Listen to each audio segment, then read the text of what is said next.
हरे कृष्णा। आज हम लोग एक शॉर्ट स्टोरी सुनेंगे जो है भीष्म पितामह के बारे में कि उन्होंने आजीवन ब्रह्मचर्य का पालन करने की प्रतिज्ञा क्यों ली, क्योंकि इजी नहीं है। उन्होंने लिया है तो क्यों लिया, तो सुनते हैं। तो भीष्म पितामह के पिता शांतनु महाराज पूरे विश्व के राजा थे और उनको किसी भी तरह का कोई प्रॉब्लम नहीं था। अपनी ज़िंदगी की तीसरेपन में थे, जीवन के तीसरेपन में थे। और जिनका देवव्रत, भीष्म पितामह का रियल नेम देवव्रत है, देवव्रत जैसा पुत्र हो जो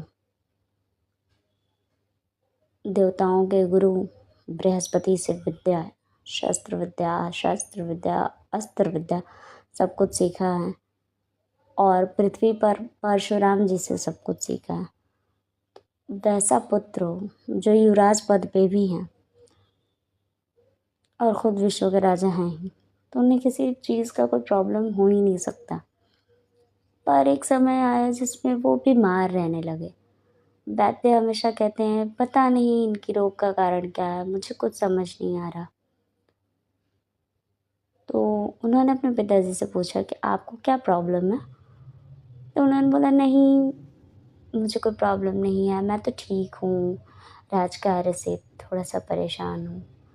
तो उन्होंने बोला कि ऐसा कोई बात नहीं है। तो फिर वो मंत्रियों से पूछने लगे देवव्रत, किसी ने कोई आंसर नहीं दिया। तो एक मंत्री थे जो उनसे शांतनु महाराज अपना रिलेशन भी शेयर करते थे और राजकार्य भी। तो उन्होंने बताया कि तुम्हारे पिता की दुख का कारण है एक स्त्री। तो उन्होंने बताना शुरू किया कि एक बार तुम्हारे पिता जंगल में जा रहे थे और शिकार करने, और उन्हें बहुत अच्छी सुगंध आई उस जंगल में और उससे अट्रैक्ट होकर वो शिकार करना छोड़ करके उस सुगंध का पीछा किया। तो वो एक गंगा के किनारे पहुँचे और वहाँ एक सुंदर युवती थी। उन्होंने उससे पूछा कि इतनी अच्छी गंध कहाँ से आ रही है। तो उन्होंने बोला मुझसे ही आ रही है। तो उन्होंने पूछा पर ये कैसे, कि उन्होंने बताना स्टार्ट किया। एक्चुअली शांतनु महाराज उस स्त्री से अट्रैक्ट हो गए। वो बहुत खूबसूरत थी, नाम उनका सत्यवती था। तो उन्होंने बताना शुरू किया कि एक बार मैं नाव पर एक यात्री को, जो ऋषि मुनि थे, उनको मैं इस तरफ से गंगा के उस किनारे पहुंचा रही थी। तो जब मैं बीच में आई, वो मछुआरन थी। तो उन्होंने जब गंगा के बीच में आई तो बहुत अच्छा मौसम हो गया, बादल घेरने लगे, बिजली कड़कने लगी और हवाएं बहने लगी, सब कुछ वातावरण बिल्कुल चेंज हो गया। तो उन ऋषि मुनि ने बोला कि ये बहुत अच्छा समय है, भगवान अवतार लेना चाहते हैं और ये इसी प्लेस पर हो रहा है, मतलब यहीं होना चाहते हैं और यहाँ हम दोनों हैं, मतलब हम दोनों के ही द्वारा। एक्चुअली में वो ऋषि थे पराशर मुनि, जो बेस्ट एस्ट्रोलॉजी होती है ना, वो उनसे ही आई है। उन्होंने ही सब कुछ लिखा है एस्ट्रोलॉजी के बारे में।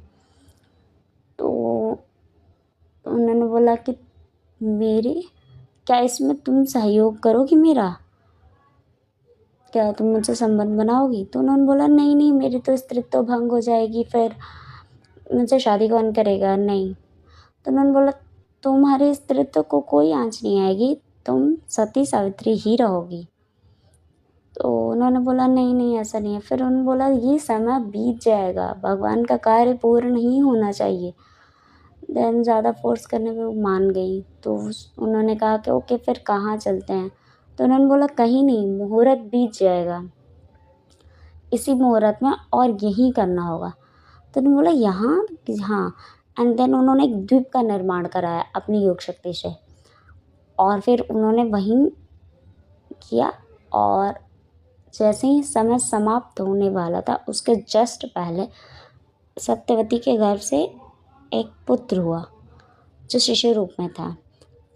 एंड उसके बाद जस्ट वो समय समाप्त हो गया, सब कुछ नॉर्मल हो गया। तो पराशर मुनि बहुत खुश हुए। उन्होंने बोला मांगो, तुम मुझसे क्या मांगती हो? उन्होंने बोला नहीं, मुझे कुछ नहीं चाहिए, मुझे क्या ही चाहिए। तो वो बोले नहीं, तुमने भगवान के कार्य में मेरी सहायता की है, प्लीज़ तुम मांगो।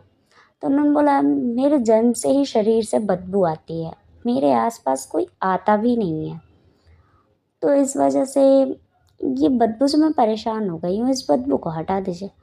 उन्होंने बोला ओके। एंड देन उसी वक्त उनको आशीर्वाद दिया कि तुम्हारे शरीर से कभी बदबू नहीं आएगी, उल्टा बहुत अच्छी सुगंध आएगी जो इस जगत में कहीं नहीं पाई जाएगी। और उनकी इतनी खूबसूरत उन्हें बना दिया, इतना खूबसूरत कि सौंदर्य में भी वो बहुत खूबसूरत हो गई। वो ऐसा करके चले गए। वो जो बच्चे रूप में, शिशु रूप में थे, वो जो अवतार लिए थे, उनका नाम है वेद व्यास। और वो वेद व्यास थे। तो वो उसी वक्त बड़े हो गए, कोई उनका लालन पालन नहीं करना पड़ा, वो बड़े हो गए। उन्होंने बोला हे माता, जब भी तुम मुझे पुकारोगी मैं तुम्हारे पास आ जाऊंगा, तुम्हें मेरी जब भी आवश्यकता होगी तुम मुझे पुकारना, 3 बार पुकारना, मैं आ जाऊंगा। और ऐसा कह के वेद व्यास जी चले गए। तो राजा को पता चला कि अच्छा है, इस वजह से तो राजा अट्रैक्ट थे सत्यवती से, तो फिर वो डेली आने लगे, मिलने लगे, बातें करने लगे, जैसे इस जगत पे होता है कि मतलब न्यू न्यू मतलब किसी से अट्रैक्ट होते हैं तो रोज़ रोज़ मिलना या कुछ, तो वो सब होने लगा। तो एक दिन राजा ने बोला कि मैं तुमसे शादी करना चाहता हूँ। तो उन्होंने बोला आपको मेरे पिता से बात करनी होगी। तो उन्होंने बोला ठीक है। एंड देन वो जब उनसे बात करने आए पिता से, तो उन्होंने बोला कि मेरी पुत्री क्या होगी तुम्हारी, रानी या दासी? तो उन्होंने बोला रानी। कि पर राजाओं की तो कितनी सारी रानी होती हैं, मैं कैसे मान लूँ कि वो रानी होगी?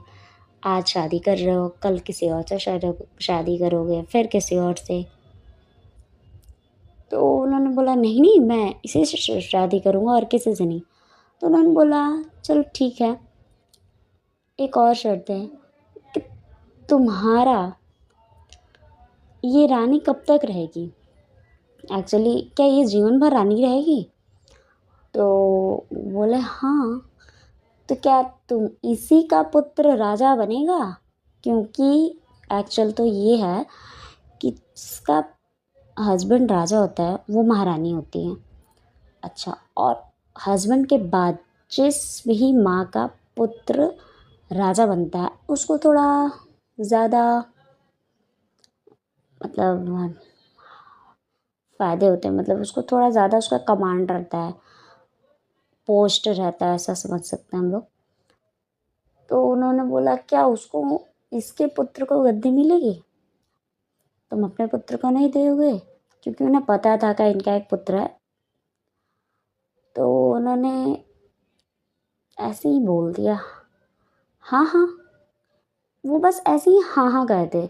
एक्चुअली में हाँ था नहीं, मन में तो नाना था कि अरे कैसे कर दूंगी, कर दूंगा, मेरा बेटा है, वो इतना कौशलवान है, ऐसे कैसे कर सकता हूँ। वो देवव्रत से बहुत प्रेम भी करते थे। एंड देन वहाँ से चले गए। उसके बाद वो सत्यवती से मिले नहीं, क्योंकि वो तो अब इस परेशानी में ही जी रहे थे। अरे या मैं कैसे करूँ, एक तरफ पुत्र एक तरफ प्यार, और पुत्र को छोड़ नहीं सकता।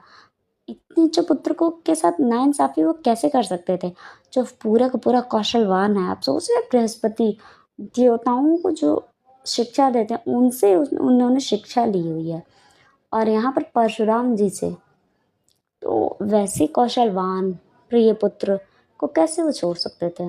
वो तो नाइंसाफ़ी हुई ना। तो ये परेशानी उनको खाए जा रही थी और वो बीमार रह रहे थे। तो एक्चुअली आज के लैंग्वेज में बोलूँ तो डिप्रेशन बोल सकते हैं। वैसे मैं जानती नहीं हूँ, बट हाँ डिप्रेशन ही बोल सकते हैं। तो जब ये बात पता चली देवव्रत को, जो मंत्री बता रहे थे, तब उन्होंने बोला ओके इतनी सी बात, मुझे बताइए कहाँ जानी है।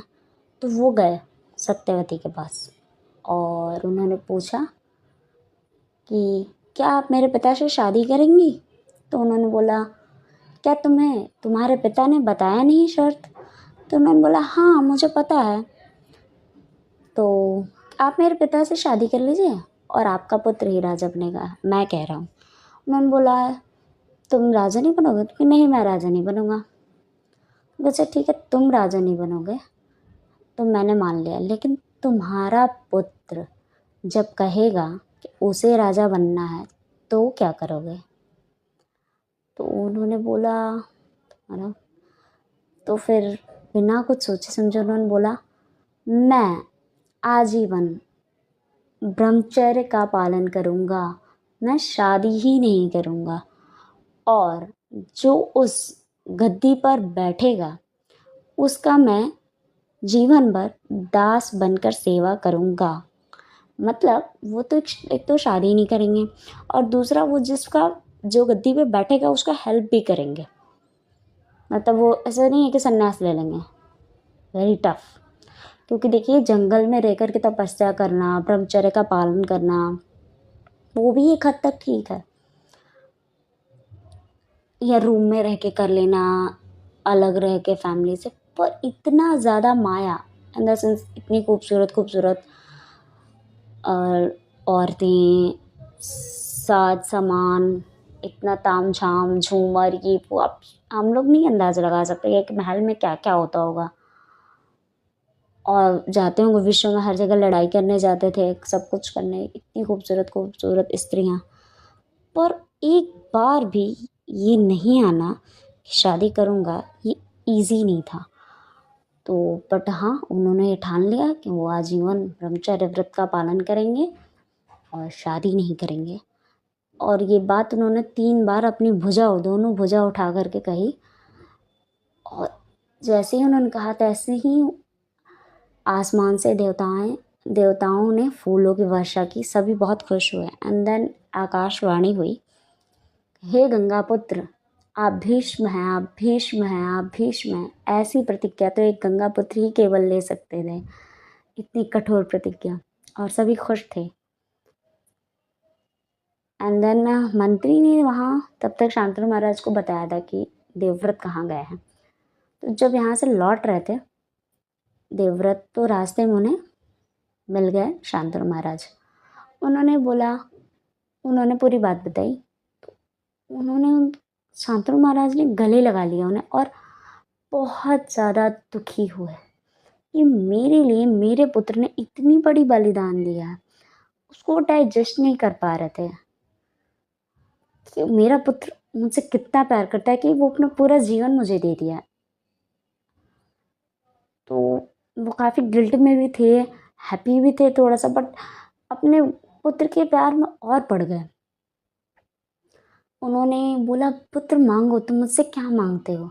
उन्होंने बोला नहीं मुझे कुछ भी नहीं चाहिए, आप शादी कर लीजिए बस। उन्होंने बोला नहीं पुत्र मैं तुम्हें देना चाहता हूँ, तुम मांगो, तुम आज क्या मांगना चाहते हो।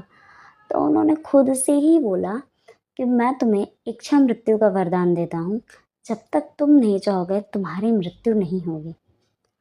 और एक और बात उन्होंने बोली कि तुमने जो प्रतिज्ञा ली है उसका तुम दृढ़ता से पालन भी कर सकोगे। एंड देन उनको गले लगा लिया। तो ये थी हम लोग की स्टोरी, भीष्म पितामह ने आजीवन ब्रह्मचर्य का पालन करने की प्रतिज्ञा क्यों ली। आई होप अच्छी लगी होगी। हरे कृष्णा।